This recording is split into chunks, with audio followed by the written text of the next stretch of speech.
bersabda begini, hai umatku, andai kapan saja kamu merasa hidupmu paling terpuruk, hidupmu paling menderita, hidupmu paling tersengsara, hidupmu paling tidak enak, ingatlah aku, ingatlah aku. Pasti apa yang kamu rasakan gak ada apa-apa yang dengan apa yang kamu rasakan. Gak ada. Apa yang kita keluhin sekarang ini apa sih Pak? Paling yang kurang kan? Kita tuh selalu nyari yang kurang Pak. Yang pokok udah ada semua. Ayo, yang paling penting hidup ini apa? Yang pokok kan? Orang hidup yang paling pokok itu apa? Makan. Makan, ya? Makan dulu ya. Orang sampai Allah katakan, kulu makanlah. Sampai Allah perintahin makan, makanlah. Washrobu minumlah.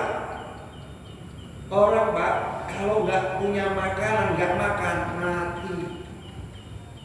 Tapi orang nggak punya apa, nggak mati Pak. Pentingan mana punya apa sama makan? Ayo, Allah paham benar begini. Kita ini kadang mikir yang kurang-kurang, yang pokok nggak disyukuri. Karena sudah menjadi rutinitas biasa, akan dianggap itu hal biasa. Apa kata Nabi? Orang yang Inna Allah la yarda li 'abdin ay ya'kula luqmatan fahamidallah wa idza shariba syurbatan fahamidallah.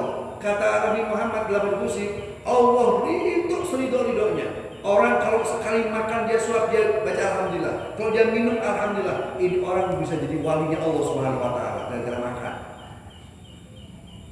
Oh, jangan sembarangan begitu. Di sini ada tempat ridhonya Allah Subhanahu wa taala di minuman kita. Orang Pak nggak punya alpat nggak mati, tapi nggak makan 3 hari bisa mati. Maka pentingan mana itu? Sampai Allah perintahin tuh, kulu makanlah kamu, washrobu minumlah kamu. Saking pentingnya itu. Karena dengan makan nanti kita akan tahu bahwa siapa yang kita. Ya, siapa yang menghidupkan kita, siapa yang memberikan tenaga kita, itu adalah Allah Subhanahu wa ta'ala. Nah, Abu Hurairah akhirnya malu Pak melihat Rasul malah batunya ada berapa? Ada berapa? 3. Nah, kita alhamdulillah ini perut gede bukan batu, isinya bukan. Nasi uduk, isinya macam-macam nasi, udah kebanyakan begak kita Pak. Ya Rabbana, ya Pak. Makanya Pak, nggak tahu gimana ya. Kadang juga saya kalau mikir lagi begini, mikir begitu ya kadang sedih saya. Kalau nggak kepikiran dia ketawa tadi, gitu namanya. Bismillah kita jalan mudah-mudahan Allah ridho sama kita semuanya. Abu Bakar, Sayyidina Abu Bakar, sahabat yang luar biasa nomor 1 lah. Jadi semua sahabat yang ada. Satu hari diajak sama Rasul, ketemu sama Rasul Abu Bakar. Sama nih. Ya Rasulullah lihat Abu Bakar, ya. Sama Umar, ini kemana nih? Terusan tadi tuh, pas Abu Hurairah, ayo kita kata Abu Hurairah, kita pergi kemana? Kali ke sana ketemu Umar, ke rumah Umar, berarti ada Umar nanti di sana, ada makanan kalau ketemu sama Umar. Jalan Nabi sama Umar, sama Abu Hurairah. Ketemu Umar, ngomong lagi, apa Abu Hurairah tuh? Mau kemana? Apa namanya itu Abu Hurairah? Enggak, mau jalan-jalan aja. Dalam hati Abu Hurairah pengen disapa sama Umar, yuk diajak, yuk pamit ke rumah, diajak makan gitu. Nah kita harus paham Pak, kalau kira-kira ada orang yang kayak ini, mikir-mikir kita wah ini orang makan, kita kasih makan. Itu akhlak Rasulullah. Benar-benar Pak. Sama Umar, kayaknya Umar nggak respect terus Umar. Ngelihat gitu nggak respect, dicuekin. Artinya Abu Hurairah apa bicara ya, cuma disapa doang. Dia diajak makan, jadi itu Pak. Mau minta kan nggak mungkin, Abu Hurairah nggak pernah minta, nggak pernah minta. Kemudian jalan lagi di depan lihat ada Abu Bakar. Dia pikir Abu Bakar sahabat yang luar biasa nih. Dan kalau disapa pasti diajak pulang, diajak makan. Pas assalamualaikum, ya Abu Bakar waalaikumsalam. Gimana Abu Bakar sehat? Ya alhamdulillah, ya alhamdulillah. Umar dia sama kesana dulu. Ditinggal sama Abu Bakar. Abu Bakar nggak feeling juga. Bukan tegang, karena nggak feeling juga, nggak feeling juga. Karena Abu Hurairah ketika ketemu dengan Umar dan Abu Bakar pun wajahnya nggak nampak sedih. Nggak cara kita nggak. Akhirnya ditinggal juga, akhirnya makin apa namanya itu makin munas tuh. Baru kemudian ke Rasul tadi. Rasul kemudian buka ada 3. Lalu Rasul kemudian mengajak Abu Bakar ke salah satu sahabat untuk datang ke rumahnya. Yang sahabat ini kaya, yang kalau datang pasti Rasul dijamu. Ternyata betul Abu Bakar, Umar, Abu Hurairah diajak ke salah satu sahabat, dan sahabat itu paham betul Rasul datang bukan dijamu Pak, disembelihin kambing. Kambing satu disembelih, dimasak, kemudian setelah enak semua dihidangkan dibawa ke Nabi Muhammad dan Abu Bakar, Umar dan Abu Hurairah. Setelah makan tuh, orang empat ini semuanya lapar Pak. Orang yang lagi lapar-laparnya kira-kira makannya dikit apa banyak?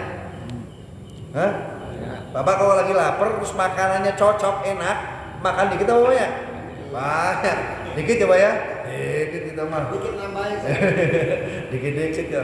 Kita mau makan nggak pernah banyak Pak Haji. Sendok-sendok doang ya. Suap gitu. Nah, makan tuh. Udah makan kenyang, Abu Bakar senyum. Sahabat senyum semuanya.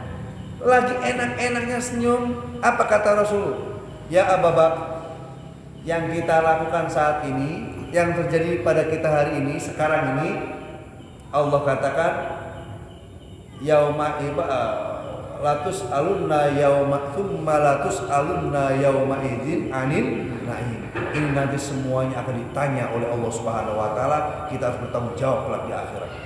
Baru senang itu Abu Bakar, nangis lagi Pak, gak jadi senang. Masya Allah, Abu Bakar tuh begitu. Baru dia senang, makan kenyang, Rasul baca ayat itu. Latus alunna yauma idzin anin naim. Yang begitu latus alunna akan ditanya betul anin naim, atas segala nikmat yang diberikan. Abu Bakar lemes lagi, nangis lagi, sedih lagi Pak. Pengen dimuntahin itu makan rasanya Abu Bakar. Begitu Pak sahabat. Ya. Abu Hurairah nih Pak bilangnya begini. Dia ngikutin sabda Nabi. Siapa orang yang, tadi kita baca hadisnya, orang yang dikasih ilmu, tahu ilmu, terus dia tidak mau manfaatin ilmunya di saat harus dimanfaatkan, diterobos itu ilmu yang ia ketahui, dia gak peduli dengan pengetahuan yang udah ada di otaknya, lalu dilanggar apa yang ada, yang halal diharamkan, yang haram dihalalkan. Apa kata Rasulullah?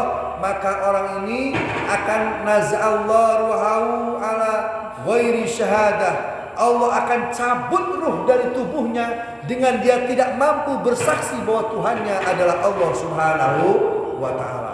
Ruhnya dicabut, mulutnya gak bisa ngomong la ilaha illallah. Mau begitu Pak? Mau begitu Pak? Gak mau kan? Nah, ilmunya yuk kita amali.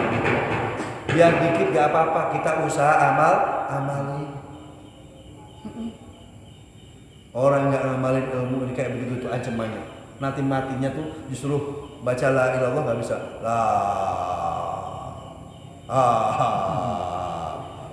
Gitu doang. Sampai matinya mata melotot, mulut ngangak, lidah keluar. Ya. Akhirnya buru-buru biar buru-buru tangga nggak tahu, dikerukupin pakai kain. Kan suka begitu kan? Pakai kain tuh. Diikat-ikat pakai kain. Ya Allah, karena malu ketahuan nanti matinya kayak begitu. Ini orang begini kasusnya, dia tahu ilmu tapi nggak ngamalin Pak. Yang haram dihalalin, yang halal diharamin, begitu jadinya. Hati-hati kita Masya Allah, hati-hati. Ya Allah ya Rabbana. Makanya mudah-mudahan Allah berikan kita pengetahuan yang kita bisa mengamalkannya. Sampai Nabi Pak, Nabi sendiri, Nabi itu kira-kira Nabi Muhammad Pak, kira-kira orangnya baik gak? Super gak Nabi Muhammad? Super sekali apa super aja? Super sekali ya. Sangat luar biasa. Kayak apa ilmu Nabi Muhammad? Apa doa di antara doa Nabi? Allahumma inni as'aluka ilman nafi'ah. Nabi saja minta sama Allah, ya Allah, aku mohon kepadamu berikan ilmu yang aku bisa memanfaatkan ilmu itu. Ya Allah, segitu Rasulullah Pak. Ya Allah, makanya kita nih ya Allah, Baru kemudian bahkan ada Nabi doanya Allahumma wa na'udzubika min ilmin la yanfa. Allahumma inna na'udzubika min ilmin la yanfa, kata Rasul. Ya Allah, kau berlindung kepadamu dari ilmu yang tidak bermanfaat. Wa min qalbin la yakhsha, hati yang enggak bisa khusyuk. Wa min ainin la tadma, punya mata yang enggak bisa mengalir air mata gara-gara enggak bisa nangisin dosa. Nabi minta itu, Pak. Jadi kalau mata kita ini nggak pernah nangis karena dosa kita, Pak, ini mata yang masalah. Bermasalah berarti mata kita. Maka kenapa Allah bikin kita satu pengalaman dalam hidup, kadang-kadang terjun ke dalam hal yang gelap, pernah bermaksiat, pernah melakukan kemungkaran, agar ketika kita tobat bisa mengeluarkan air mata. Itu tujuannya begitu, Pak. Kan semua orang pasti punya kisah kelam kan, ya kan? Nah, ketika kita istighfar, ingat yang itu, Pak. Saat kita ingat yang itu, lalu keluar air mata kita, menyesal karena dulu pernah seperti itu. Saat itu juga kita mendapatkan kemuliaan dari Allah, diangkat derajat kita di sisi Allah Subhanahu wa taala. Ini mata yang menangis karena taubat, ini mata la tamassuhun nar, kata Rasul.